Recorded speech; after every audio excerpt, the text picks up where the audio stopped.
কিছু ক্রিকেটার তাৎক্ষণিকভাবে সাফল্য পায়, আসলে সেই ক্রিকেটারদের মধ্যে শুভমন রয়েছে। ও প্রথম দিকেই সাফল্য পেয়েছে, বিশেষ করে অস্ট্রেলিয়ায় ও সত্যিই ভালো করেছে।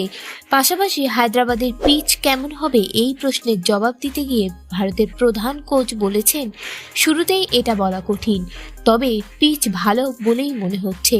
তবে খেলা যত গড়াবে একটু একটু করে বল ঘুরবে, কতটা দ্রুত এটি হবে সেটা আমি নিশ্চিত নই। খেলা চলতে থাকলে স্পিনাররাই সুবিধে পাবে। ব্যক্তিগত কারণে প্রথম দুটি ম্যাচে বিরাট কোহলি নেই, তাকে ছাড়াই খেলবে ভারত।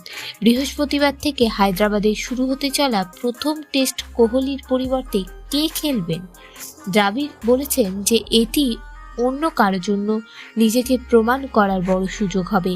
তার দাবি, যে কোনো দলই বিরাটের মতো খেলোয়াড়ের মান মিস করবে।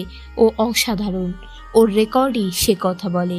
তবে ও না থাকায় এটি অন্য কারো কাছে এগিয়ে যাওয়ার এবং সুযোগ পেয়ে নিজেকে প্রমাণ করার সুযোগ।